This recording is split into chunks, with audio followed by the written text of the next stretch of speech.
Hola, hoy vamos a hablar sobre el planeamiento del proyecto de software. Esto es el capítulo 5 dentro del Jalote. Objetivo del proyecto: construir un sistema que cumpla con los costos, los tiempos y la calidad. Bueno, sin embargo, muchos de los proyectos que hay en la industria suelen desbocarse, lo que se llama el runaway. Quiere decir que sus tiempos muchas veces son más elevados de lo que se pensaba. Hay múltiples razones para esto. El punto es, bueno, cómo analizarlas, cómo hacer para que esto no siga sucediendo. Eh, Suele pasar que los objetivos son poco claros, que hay un mal planeamiento, que hay una administración del proyecto sin metodología o que se usaron nuevas tecnologías, etcétera, etcétera. Entonces, bueno, la idea es ver qué podemos hacer para que esto no siga sucediendo. Todas ellas están relacionadas con la administración del proyecto. En teoría, si una administración del proyecto es efectiva, la clave es que su ejecución exitosa nos va a dar un proyecto dentro de las medidas. Fíjense, ¿se acuerdan de este dibujito? Yo lo hice para la clase de procesos y bueno, es solo para mostrarles dónde estamos parados. Estamos hablando del punto 1, donde dice procesos de administración del proyecto. Entonces, de lo que vamos a hablar hoy es un pedacito del proceso de la administración del proyecto. Recordemos que esta administración tenía 3 fases: tenía el planeamiento, de eso es lo principal que vamos a hablar hoy, tenía un seguimiento y control del proyecto y después tenía un análisis de terminación. Esta es un slide de vuelta de la que vimos en la parte de procesos y habíamos dicho que era planeamiento, seguimiento y control y análisis de terminación. Entonces a lo que nos vamos a enfocar hoy es al planeamiento específicamente.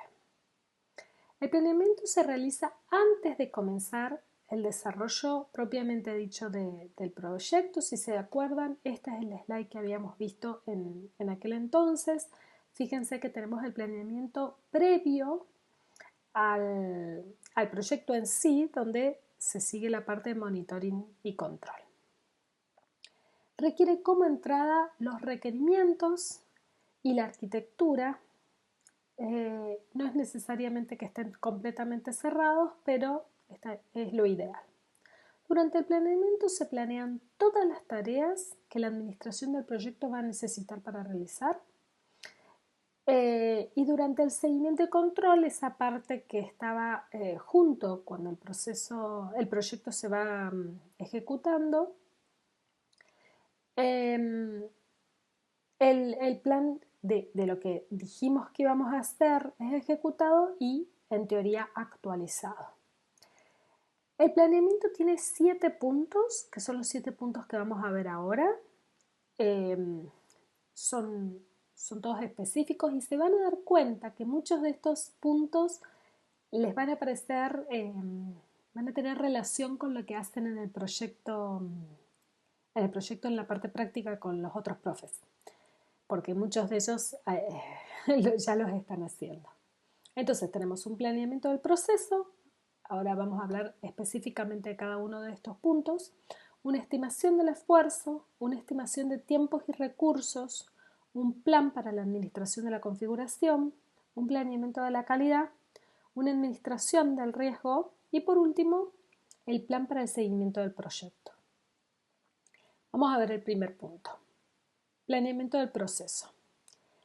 La idea es planear cómo se ejecutará el proyecto y por ende esto incluye determinar el modelo de proceso a seguir, adecuarlo a las necesidades del proyecto. Acuérdense que habíamos dicho que los modelos son una cosa muy teórica, uno agarra uno, pero después siempre lo tiene que adaptar a sus necesidades.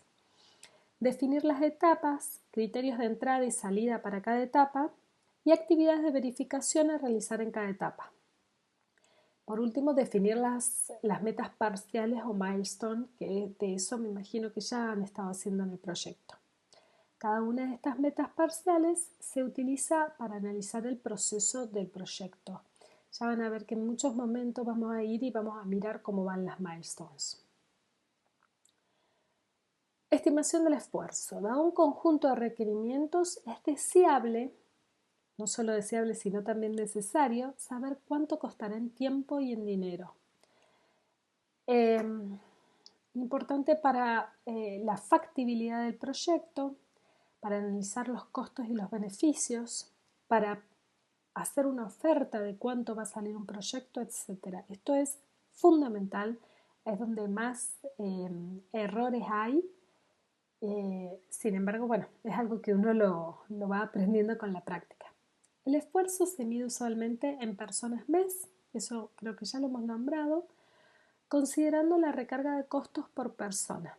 La estimación del esfuerzo puede convertirse directamente a costo.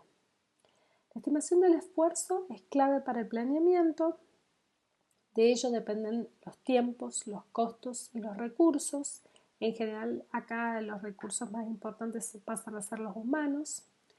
Y hay muchos problemas en la ejecución del proyecto si esta estimación es inapropiada. No es algo fácil.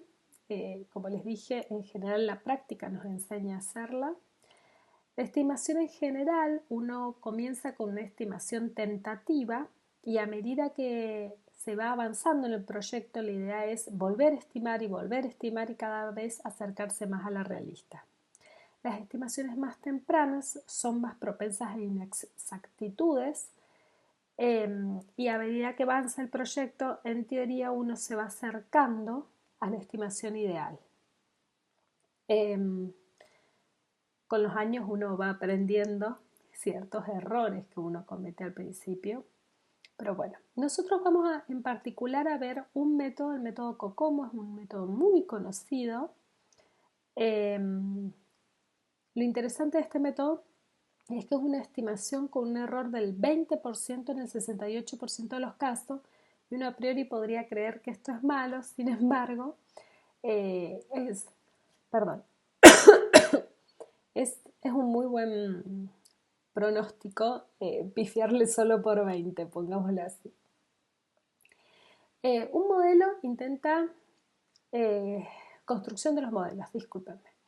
Un modelo intenta determinar la estimación del esfuerzo a partir de valores de ciertos parámetros, y la idea es que a partir que esto pase a ser una función y que si nosotros podemos darle valores a ciertos parámetros nos lleve a tomar un número, a darnos este número. Entonces está bueno. Y bueno, y los valores dependen siempre de cada proyecto. El modelo reduce el problema de estimar todo el esfuerzo a estimar estos parámetros correctamente, básicamente. En general, el parámetro principal de las estimaciones siempre, como ya lo habíamos dicho antes, es el tamaño. Estos parámetros deben poder medirse en etapas muy tempranas para poder hacer una buena estimación. Hay dos enfoques generales, está el top-down y el bottom-up, como ya lo habíamos venido hablando en otros problemas similares. El top-down, la idea es determinar el esfuerzo total y luego calcular el esfuerzo para cada partecita del proyecto. Entonces primero se estima el tamaño global, luego se calcula el esfuerzo multiplicando al tamaño por un A y un B. Estas son unas constantes que se determinan a través del análisis de regresión. Similar a lo... Bueno, en general cada empresa tiene sus propios valores. Después vamos a ver algunos ejemplitos. Y bueno, y COCOMO en particular también tiene sus valores de A's y B's. El tamaño se mide en líneas de código, de 1000 líneas de código, y el esfuerzo en personas mes. Los datos para la distribución del esfuerzo en cada fase a partir del total se obtienen en general de proyectos similares. Y después está la otra, que es la bottom-up, es decir, de abajo para arriba. La idea es identificar los módulos del sistema y clasificarlos como simples, medios y complejos. Luego, determinar el esfuerzo promedio de codificar cada uno de estos tipos de módulos. Esto piensen que se usa en general cuando empresas a veces hacen reuso de ciertos módulos o ya saben, ya pueden hacer una estimación bastante buena de cuánto esfuerzo les va a requerir hacer un módulo dado. Luego se obtiene el esfuerzo total de la codificación en base a la clasificación anterior y al conteo de cada tipo, es decir, de cuántos módulos de cada tipo de módulos vamos a tener.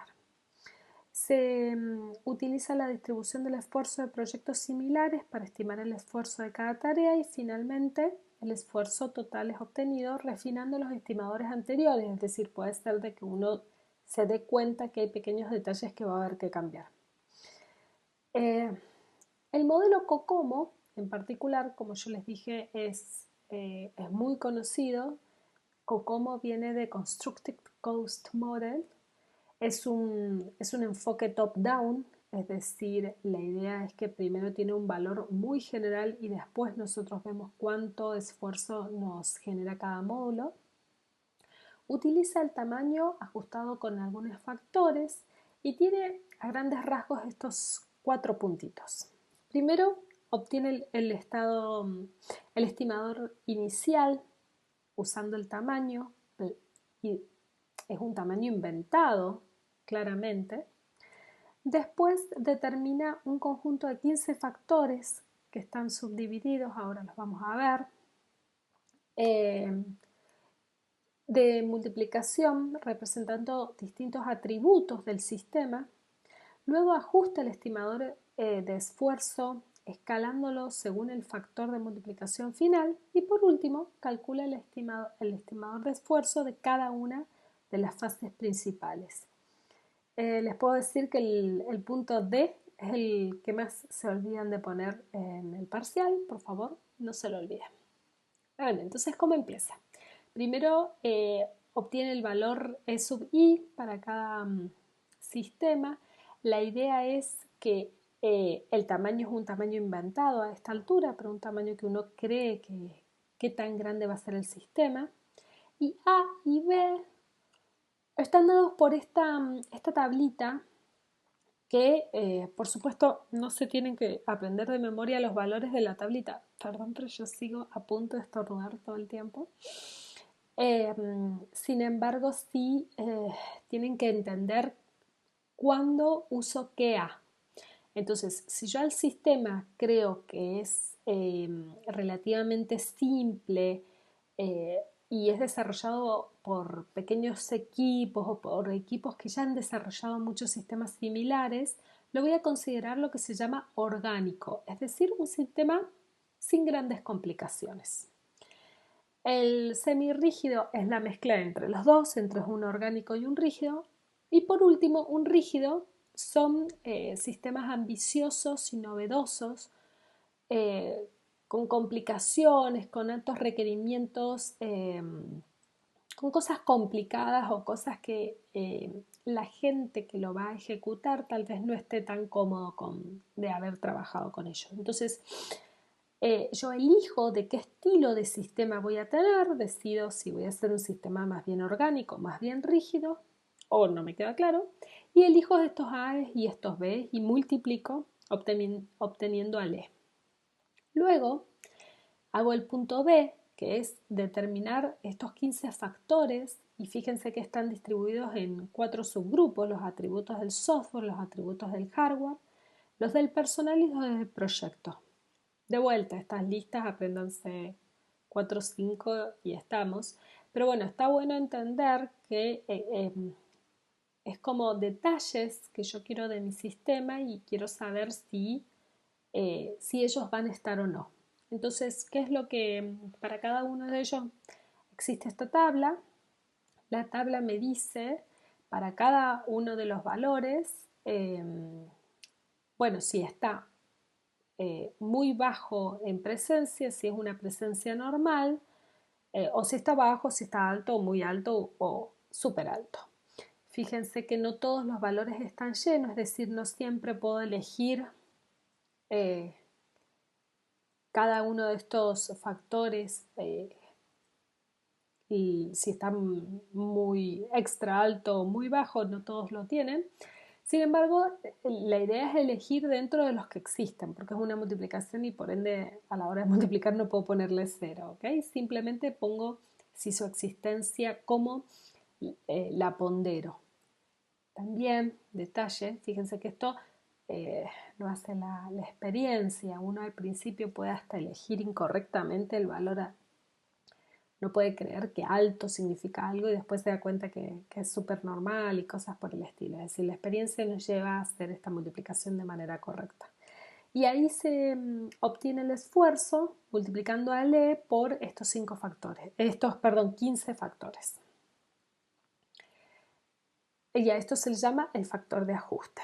Por último, se calcula el estimador de esfuerzo de cada fase. Entonces, fíjense que acá esta es una de las distribuciones, en realidad hay muchas, están en internet, hay muchas opciones, pero a grandes rasgos esta nos muestra que lo divide por diseño, codificación, integración y testing. Algo importante es que esta tabla es solo para sistemas orgánicos y tenemos una tabla similar para cada uno de los semirrígidos y rígidos. Y fíjense que la tabla también incluye, considera el tamaño del sistema, es decir, si el tamaño es muy grande, los valores son distintos a distintos tamaños de cada sistema. Entonces, estas tablas están dadas y uno puede, muy al principio de realizar un software, puede ya tener una estimación de cuánto esfuerzo necesita ese software para ser realizado. 3. Planificación y recursos humanos. Hay dos niveles de la planificación global y la detallada. La planificación global abarca las metas parciales, las milestones y la fecha final. Y la planificación detallada es la asignación de las tareas de más bajo nivel a los recursos, en general a las personas. Lo interesante de esta planificación es, por ejemplo, muchos de los aportes económicos de distintos sistemas, el gobierno, la CECIT, bueno, muchísimas cosas. A uno cuando uno dice, bueno, yo quiero hacer este sistema y ellos te van a dar plata, muchas veces requieren planificaciones de este estilo. A veces solo piden planificaciones globales, otras veces detalladas, pero está bueno entender que esto es muy, muy requerido para decidir si a uno le van a dar un subsidio, por ejemplo, o una ayuda económica. Es muy, muy conocido este tipo de cosas. Planificación global. Depende fuertemente del esfuerzo que acabamos de aprender a estimar. Para una estimación dada hay cierta flexibilidad dependiendo de los recursos asignados. Fíjense que nosotros el esfuerzo que acabamos de decir, por ejemplo, en un proyecto de 56 PM, quiere decir personas mes, puede programarse en distintos tiempos. En 8 meses de 7 personas, 7 meses de 8 personas o 9 meses y un tercio hecho por 6 personas. Pero es importante darse cuenta que estos cambios no es tan lineal. Ahí Brooks dice que a veces no es intercambiable. Los meses y las personas son intercambiables solo en actividades que no requieren comunicación a través de estas personas. Y él pone ejemplo de, por ejemplo, cortar algodón y ese tipo de cosas. Y esto no es verdad en software. ¿A qué se refiere? Que no puedo yo pensar que yo podría poner 56 meses de una sola persona o un mes de 56 personas, porque esto no sucede. Entonces, ver exactamente cuál es el número correcto es complicado y de vuelta, la experiencia es lo que mejor lo muestra. Un método es estimar el tiempo programado del proyecto en meses como una función del esfuerzo y de las personas mes. Y esto existen números, por ejemplo, para IBM voy a gastar en meses y ellos usan este 4.1 por el esfuerzo elevado al 0,36. Después también Cocomo también existe Cocomo 2, etc. Existen muchas maneras que uno puede agarrar inicialmente como para saber cuántos meses me va a requerir la cantidad de esfuerzo que yo he obtenido. Existe también lo que se llama la regla del dedo, que básicamente dice que voy a usar en meses eh, la raíz cuadrada del esfuerzo. En la realidad, suponer un esfuerzo de 56 personas mes para IBM cree lo que hace en general es, fíjense los números, dice 17,46 meses con 4 personas, como propone que esto se haría en 11,54 meses con 5 personas y la regla del dedo dice 7,48 meses con 8 personas. Entonces, ¿cuál es la verdad? Que son muy distintos estas presunciones de cuánto tiempo se va a tardar. También que cada uno está usando distinta cantidad de personas. Fíjense que también esto tiene mucho que ver con cómo está organizada la empresa, porque si una empresa tiene a personas pagándole todos los meses, tal vez quiera tener menos personas, aunque se tarde más, que una empresa que contrata y descontrata. Entonces tal vez pueda contratar 8 personas rápidamente, hacerlo lo mejor que se puede rápido y después se desvincula. Todo este tipo de situaciones influyen en esta planificación. Y después viene la determinación de la duración de cada meta parcial principal del proyecto. La distribución de los recursos humanos en general no suele ser dentro del proyecto dado de un sistema homogéneo y en general se dice que sigue la curva de Rayleigh, que es más bien continua, pero lo más normal es que no sea una curva continua, sino que sea más bien escalonada, donde se usa una cantidad de personas para el diseño. Se suele tener más personas haciendo la construcción y por último, menos personas para el test.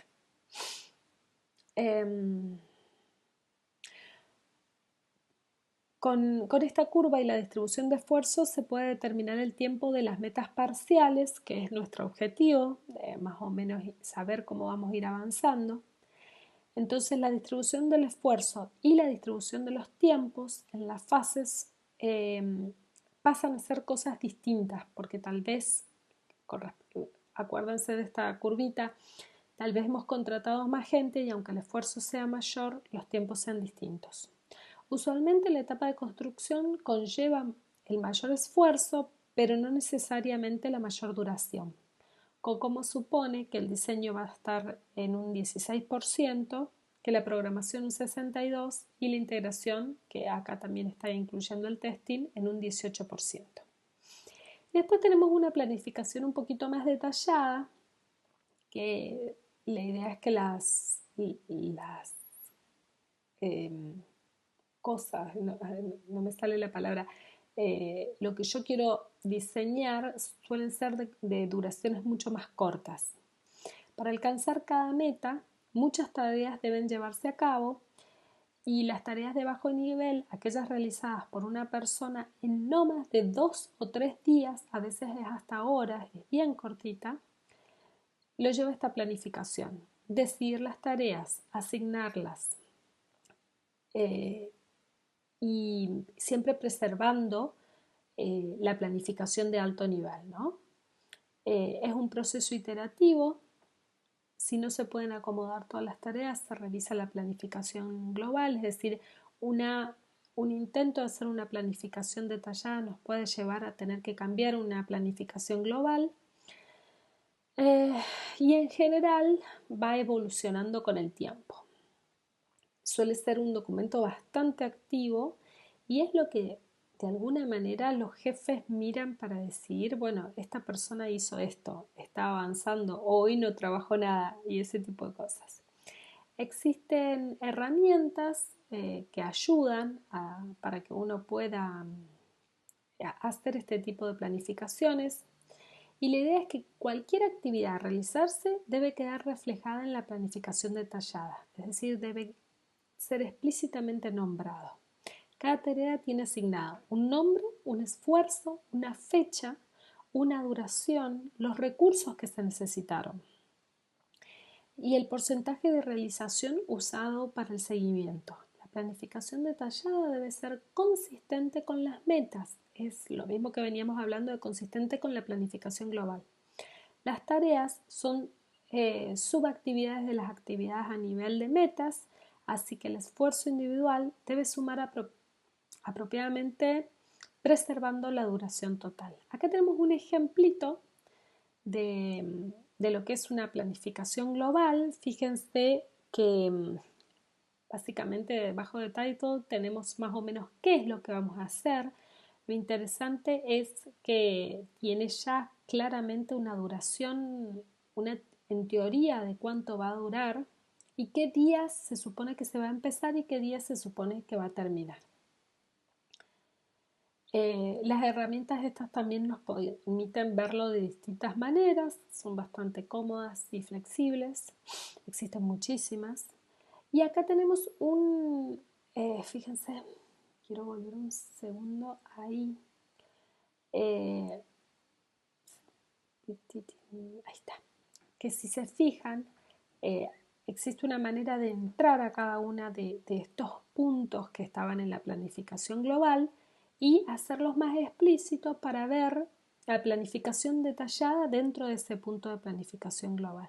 Y fíjense que acá tenemos la duración esperada, suele ser ya no en meses, sino en días y en horas. ¿Okay? Y está súper planificado. En teoría, esto es lo que deberíamos hacer. De vuelta, esto también se puede ver más con distintos tipos de gráficos.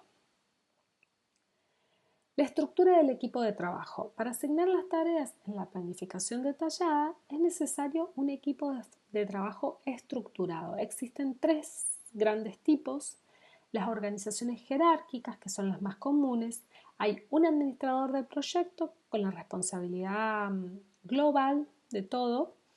Tiene programadores, testers y administradores de configuración para ejecutar estas tareas. Y también pueden existir otros roles, nosotros no nos preocupamos por eso. Y una persona puede cubrir más de un rol. Después tenemos los equipos democráticos, que suelen andar en equipos pequeños, donde el liderazgo es rotativo.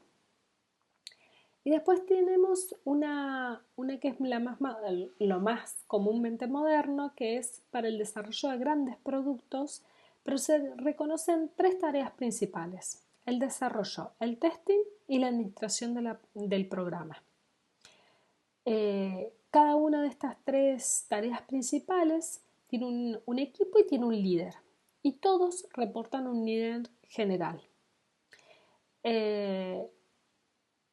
Hoy día está bastante usado este tipo de metodología de estructura de equipo de trabajo. Se espera que el equipo de desarrollo y el de testing sean relativamente independientes. Fíjense que esto ya lo habíamos hablado en la parte de testing. Y los administradores del programa proveen las especificaciones de lo que se debe construir y aseguran que el desarrollo y el testing estén apropiadamente coordinados, en teoría. Planeamiento de la administración de la configuración de software. Esto también ya lo han visto, me imagino que han empezado a hacerlo. Se deben identificar los ítems de configuración y especificar los procedimientos a usar para controlar e implementar los cambios. Fíjense que muchas veces los administradores, para saber si alguien está trabajando o no, se meten acá y miran qué cosa es lo que ha hecho. El planeamiento de la administración de la configuración se realiza cuando el proyecto ha sido iniciado y ya se conoce la especificación de los requerimientos y el entorno de operación. Esto yo no voy a ingresar mucho, está en la sección 2.43, hay más detalles. Más a grandes rasgos, ¿cuáles son sus actividades? Son muchas: definir los ítems de la configuración, definir un esquema de nomenclatura, definir la estructura de los directorios, bla, bla, bla. Bueno, hay todas, son muchas definiciones que a veces uno las hace automáticamente y ni se da cuenta que está haciéndolas, pero con los años de experiencia uno se va dando cuenta que cuanto mejor define todas estas cosas, mejor anda todo. Planeamiento del control de calidad. Esto es algo que hoy en día es muy usado, es súper importante. El objetivo básico es entregar un software de alta calidad. La unidad de medida de la calidad estándar es la densidad de defectos entregados. Esto ya lo habíamos dicho, es la cantidad de defectos con respecto a 1000 líneas de código.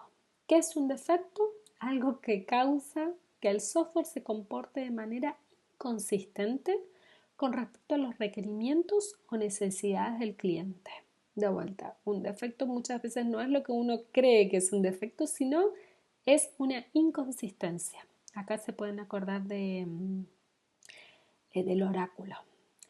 El objetivo del proyecto entonces es entregar un software con baja densidad de defectos entregados. El propósito de el plan de calidad, es especificar qué actividades se deben realizar para identificar y eliminar los defectos. Muchas veces también en esta parte se especifica qué herramientas o qué métodos se deben usar. Estoy viendo. Bien.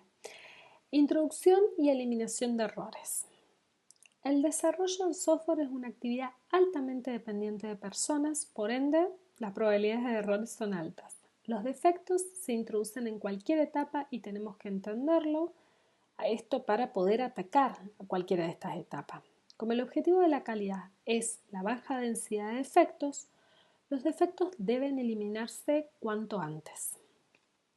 Esto se realiza fundamentalmente mediante las actividades de control de calidad, incluyendo revisaciones y testing. A priori hay que entender que en cualquier situación durante el proceso de desarrollo puede haber introducción de defectos y por ende vamos a hacer revisaciones y después vamos a hacer fuerte testing con el objetivo de eliminar los defectos. Existe el enfoque ad hoc, se hacen test y revisiones de acuerdo a cuándo y cómo se necesiten, y existe un enfoque de procedimiento, que la idea es el plan define qué tareas se van a realizar y cuándo van a haber revisiones y testing, provee procedimientos y lineamientos a seguir con el testing y las revisiones, y durante la ejecución del proyecto se asegura el seguimiento del plan y los procedimientos, es decir, se asegura que uno lo que dijo que iba a hacer se haga. Y el ideal es el enfoque cuantitativo, que va más allá de requerir que se ejecute el procedimiento, sino que también se le piden medidas. Si se fijan, durante todas las fases nosotros vinimos hablando de medir las cosas y es lo ideal. La información del pasado es muy importante para la predicción de defectos. Comparar la cantidad real de defectos contra la estimada, etc. Los parámetros claves son la tasa de introducción y la tasa de eliminación de los defectos. ¿Cómo es el plan de calidad? Establece qué actividades deben realizarse. El nivel del plan depende de los modelos de predicción disponible y de mínima se debe definir las tareas que se deben realizar durante todo el proyecto. Es decir, qué documentos serán revisados, qué nivel de testing se realizará, etc. También puede especificar los niveles esperados de defectos que cada tarea debe encontrar. Fíjense que esto es mucho pedir. Estamos diciéndole, che, saca tantos errores. Eso quiere decir que estamos presuponiendo que los errores existen. Es muy loco. Permite el seguimiento de la calidad del proyecto y depende de la disponibilidad de datos y de los modelos. Es decir, para cuantificar tenemos que haber eh, podido estimar, podido calcular esas cuantificadores. La administración de riesgo, esto yo creo que cuando uno trabaja con proyectos chiquititos ni los piensa, esto es algo realmente que solo está incluido en los grandes proyectos. Cualquier proyecto puede fallar debido a eventos no previstos. La administración de los riesgos es un intento de minimizar las chances de falla. ¿Y a qué le llamamos riesgo? Bueno, a cualquier condición o evento de ocurrencia incierta que puede causar la falla de un proyecto. Tales eventos se supone que no son comunes, no incluyen movimiento de personal o cambio de requerimientos. Yo siempre acá pienso en Mendoza y en Córdoba en cómo se construye. Eh, Porque digo, si ustedes ponen cualquier edificio de Nueva Córdoba, en Mendoza se cae a los 3 días. ¿Qué es un riesgo en Mendoza? El temblor.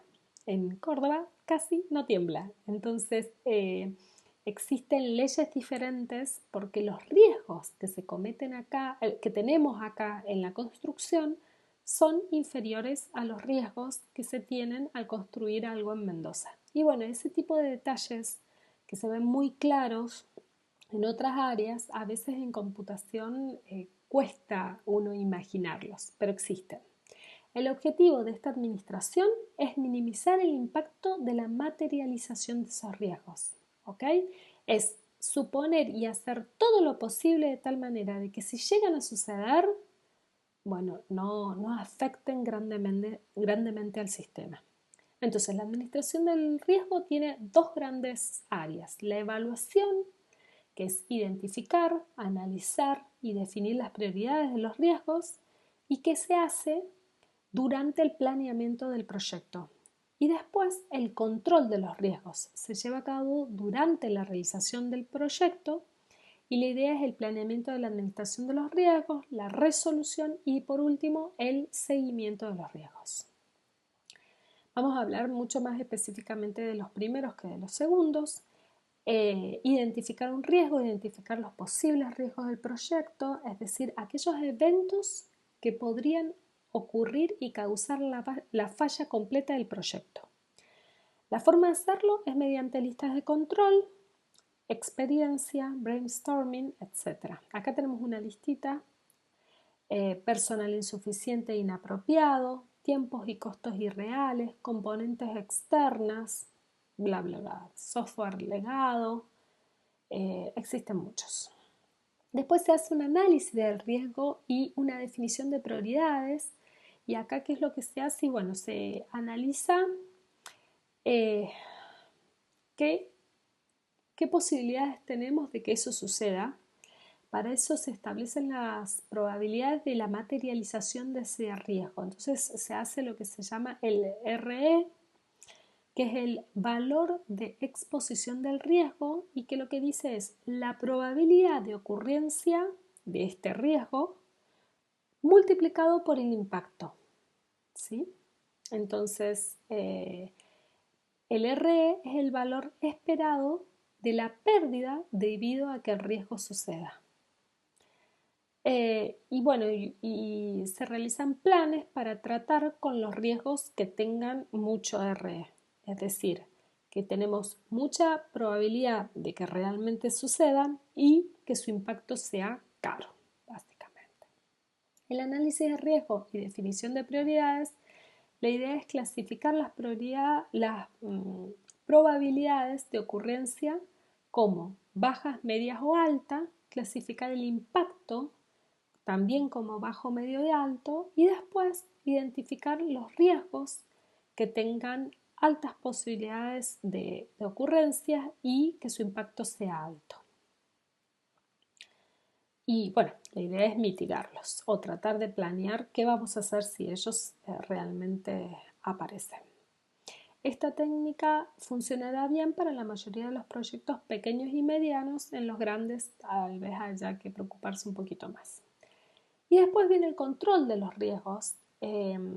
Si es posible, lo evitamos. Si hay nuevo hardware introduciendo riesgos, evitar utilizar este hardware.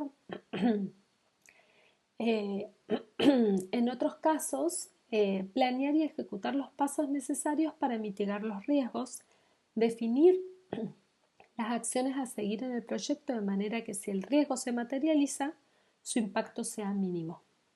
En general, el impacto suele transmitirse en costos, es decir, en tiempos de arreglar qué pasó si apareció. ¿Qué son ejemplos? Y bueno, demasiados cambios de requerimiento. Yo eso se los había hablado previamente. Tratar de hablar, por ejemplo, lo que dice ahí, mantener el impacto acumulado de los cambios y hacérselo notar al cliente. Un cliente que nos viene cambiando lo mismo una y otra vez y nos pide volver atrás. Es como que al final queda algo igual que como quedó al principio, por ende no implica que no se trabajó en eso. Negociar pagos de esfuerzos reales, desgaste en el personal involucrado. Esto es también muy conocido en las empresas grandes y se hace muchísimo hincapié en tratar de que la gente siga queriendo trabajar, siga estando entusiasmado en los proyectos, etc. Estoy leyendo a veces algo, esto todo lo pueden también y lo van a leer en el libro, no quiero hablarles específicamente de cada ejemplo. Y bueno, y por último la planificación de tiempos irreales. Muchas veces se hace esto al principio uno siempre comete errores. Negociar mejor la planificación de tiempos, identificar tareas paralelas, tener los recursos listos de manera temprana. Son cosas que uno va aprendiendo con el tiempo. Lamentablemente es muy difícil en las primeras veces cobrar bien, básicamente. Plan de la mitigación del riesgo incluye los pasos que vamos a hacer cuando estos aparezcan. En general, fíjense que tener que mitigar un riesgo implica que va a haber tiempo que no se va a poder usar para otras cosas y se va a tener que usar para este posible riesgo. Entonces hay que planearlo. Estos pasos son distintos de los que se deben realizar si el riesgo se materializa en sí. Es decir, acá lo que estamos haciendo es planear qué va a pasar cuando el riesgo se materialice y después, si el riesgo se llega a materializar, hay que hacer los pasos en sí. Otro detalle es que todo este planeo no solo se tiene que hacer al principio, sino que durante el sistema va ejecutándose, tiene que revisarse que sigamos con que los mismos riesgos sean, los riesgos que planeamos que podían suceder sigan siendo los mismos y que no aparezcan nuevos. Por último, perdón, la planificación del seguimiento del proyecto. El plan de administración del proyecto es meramente un documento, es una guía y la idea es que debe ejecutarse. Para asegurar que la ejecución se realiza como se planeó, esta debe seguirse y controlarse. El seguimiento o monitoring requiere de mediciones y métodos para analizar, como para interpretar cómo van yendo las cosas. El plan de seguimiento incluye planificación de qué cosas se van a medir durante el proyecto, cuándo y cómo se van a medir y cómo analizarlas o reportar su estado, de tal manera de saber si las cosas van bien o mal. Las principales medidas son el tiempo, el esfuerzo, los defectos y el tamaño. El tiempo, que es el cronograma, es la más importante. El esfuerzo es el principal de los recursos. De esto nos podemos dar cuenta si estamos o no dentro del presupuesto. Usualmente se sigue con tracks a través de herramientas. Los defectos, determinar la calidad, usualmente se siguen con herramientas también de registro y seguimiento. Y el tamaño, mucha información se normaliza respecto al tamaño, entonces siempre se tiene que ir llevando bien conciencia del tamaño del sistema. Existen herramientas que nos ayudan en todas estas y está bueno usarlas. El objetivo es hacer visible la ejecución del proyecto de manera de realizar acciones correctivas. Esa parte me parece súper importante. No es la idea simplemente anotar y que quede anotado, sino de que esto sea activo, que la revisión sea una revisión activa, de tal manera de corregir cuando las cosas están mal, cuando sea necesario con el fin de asegurar el éxito del proyecto. Hay distintos niveles de seguimiento: el nivel de actividad, de reporte de estado y de análisis de metas parciales. Si se dan cuenta, esto es lo que ustedes tienen que ir llevando en su proyecto, de tal manera de no quedarse atrás o que las actividades que le dijeron a un compañero que tenía que hacer las haga, etc. Las mediciones proveen los datos para estos seguimientos. Estos tres que habíamos hablado: el seguimiento a nivel de actividad, asegurar que cada actividad se realiza apropiadamente y a tiempo. En general son realizados diariamente por los administradores, y también a cada tarea realizada se la marca con el porcentaje de su ejecución. Después tenemos el reporte de estado, que usualmente se prepara semanalmente. Fíjense que si ustedes reportan todo esto al último dentro del proyecto, va a haber complicaciones. De eso estuvieron hablando los profes. Y contiene el reporte de estado, resumen de actividades completas y pendientes, cuestiones que necesitan atención o deben ser resueltas por algún problema. Y el análisis de las metas parciales, que se realiza una mayor revisión con cada meta parcial, un análisis del esfuerzo y los tiempos reales versus a los que se habían estimado. Y si la desviación es amplia con lo que habíamos estimado y con lo real, bueno, tratar de hacer medidas correctivas. También acá se piensa en los riesgos de los cuales hablamos recién. También la idea es llevar alguna manera, no necesita ser gráfico, pero existen los gráficos de costo-tiempo, de metas parciales, de tal manera que uno vea qué tan alejado de lo que planeaba estar. Y bueno, si uno se aleja, tener cuidaditos, como quien diría. Por último, todo lo visto en esta clase está en el capítulo 5. A mí me gustó parte de lo que dice Amy Cove, que es alguien que les he estado poniendo, el libro de Amy Cove, sobre la parte de monitoring. Está bueno si quieren leerlo. Y acá termina el teórico.